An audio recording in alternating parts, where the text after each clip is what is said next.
George Phllips. George Phllips is the Republican who is running against Tenney, along with Stephen Wells. On the Republican side, that primary is coming up in just a few weeks at the end of the month here in June. So it seems that the American Conservative Union, which is listed as one of the oldest conservative groups in the nation, one of the most influential conservative groups, hosts the nation's largest annual gathering of conservatives at the Conservative Political Action Conference in Washington, D.C., has endorsed Republican candidate George Phllips from the Binghamton area as their choice for NY22. And Phllips is conservative, but I see him as being, I can't help after he used the word love the other day, seeing him as a very thoughtful candidate. But he's been endorsed by the conservatives. And State Assemblywoman Claudia Tenney in the Syracuse papers on Tuesday blasted one of the nation's oldest and largest conservative groups, this American Conservative Union. She says the fact that the American Conservative Union would endorse a candidate simply because he has friends and connections in D.C. is a disgrace. I'm not quite sure that's how they announced their endorsement. We're endorsing George Phllips because he has friends and connections in D.C. I don't think that's how they did it, and I'm not sure that was their criteria. And however, by the way, we're disgraced to announce it, but we're doing it anyway. Right. However, how does Tenney respond to that? I mean, she is the conservative endorsed candidate in the district. So Tenney said in the statement, so-called conservatives in D.C. put their friends ahead of a proven conservative record.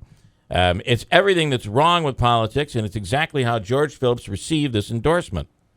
Phllips, of course, is a high school history teacher, has twice run unsuccessfully for Congress, and is in this three-way race. Now, the Post-Standard reached out to the American Conservative Union and asked about Tenney's comments on Tuesday, and said she would be an improvement with a 75% ACU rating. They give her a 75% ACU rating over Hannah, who the group gave a 25% rating. Ian Walters is the spokesman for ACU. We'll take anyone who gets a C over an F any day of the week, but we believe George Phllips is an A-rated conservative in the race. Anybody want to comment on that one? Tenney had the American Conservative Union's endorsement previously, and she didn't have a problem with the endorsement then. So now that she's lost the endorsement, now she has a problem with the group. In what previous election? You mean in the assembly races? Okay, all right. Well, I mean, that's kind of, I guess in fairness, I would ask, what if you're Assemblywoman Tenney, you're in a fight for your political life here. Right. So how would you respond to that? So if you're a political strategist and they come out and you're the conservative candidate and this prestigious conservative group endorses your opponent, how do you stay quiet? Do you bash them? I got to tell you, this is the age of Trump. I think if you're following Trump's game plan, you bash the daylights out of them. They're stupid. They're disgusting. They're ridiculous. They are, what was the quote? A disgrace. So I guess that's how you have to respond? Or do you just stay quiet on it? You know, Bill, I think I said a similar thing, too, that, people should jump on this bandwagon and start taking the Trump approach. However, even if he wins, he's capped at 8 years the most. I guess 4 years is probably, I look at that realistically, he'll be a one-term president if he wins. I think all these other politicians, though, should stick to what they've done to get here because... And not change. This is a unique candidate. Is that what you're saying? Yeah, he's, in my opinion, he's max 4 years. Yeah. Where like Tenney, she got to run every 2 years, It's like if you drive motorcycles and and all of a sudden you look and you watch Evel Knievel. Well, he can jump the Snake River. I should be able to do this too. Mm-hmm. Chances are you should continue to do the speed limit and ride your motorcycle and don't get up on 2 feet and stand on the seat and think that the motorcycle is going to drive itself. Evel Knievel can do it, and oh, by the way, he's broken every bone in his body. Same deal here. Trump is like the Evel Knievel of politics. And I don't know. He's, Evel Knievel, no matter how many bones were broken, he'd get back up again, and there would be big crowds. I don't know. I never thought there'd be an Evel Knievel presidential comparison, but I kind of like it. Well, and there's only one Evel Knievel, and there's only one Donald Trump, and everybody else should not try to. Yeah, I don't know how you.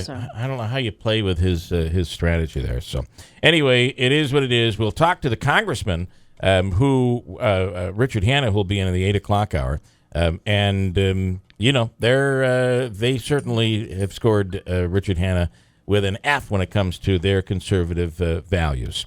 Okay, a couple of interviews. You know, we're talking about grandfathers. And you hear stories about, you know, this latest story about the grandfathers, and imagine some of them are grandfathers that were arrested up in Proctor Park. Well, in this case, you don't expect Grandpa to do that.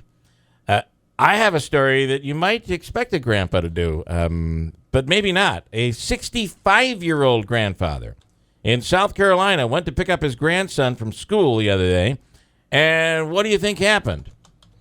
He took home the wrong kid. Oh, no. He got all the way home with the wrong kid and then had to drive him back and exchange him for the right one. The grandfather's name is Joseph Fuller. The two kids looked a little similar. The second guy in the clip is Darren Presley, the father of the wrong boy. I went in and filled out the excuse to have him excused from school, brought him home. They are very resembling a lot. And that's how I mistakenly took him to be my grandson. That's gross negligence on the school's behalf. And, you know, my thing is to, you know, make half of prevention put in place so that this doesn't ever happen again. But yeah. Okay, I don't think you need to prevent.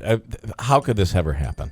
How could, even no matter how resemblant the kids are, for lack of a better term, and I'll quote the grandfather, no matter how much they look alike, I don't know that this would ever happen again. Well, what grandfather would not know who his grandson is? Unless he's got a lot of them. What did the child? I want to know what the child said. Like, hello, Kids just sitting there. Who I don't know, are I'm going you? along for this ride. Well, in the school, See too, where this though. takes me. I doubt this would happen again, but yeah. You walk into the school and you go, hey, I'm here to pick up Bill Keeler. There's got to be he's right. And Jimmy Johnson comes down and they go, hey, see you later. Yeah. He's resemblant. Look that word up for me, could you? I kind of know where he's going with it. Yeah, I'm assuming there has to be things in place to make sure that the wrong person doesn't pick up the wrong kid, or do it intentionally, right? That's the big fear, is that someone's going to try to come and abduct a child. So anyway, and by the way, this grandfather, a young 65 years old, apparently with the early stages of cataracts. I don't know. Something's going on there. Christine has news coming up 6:31 at WIBX.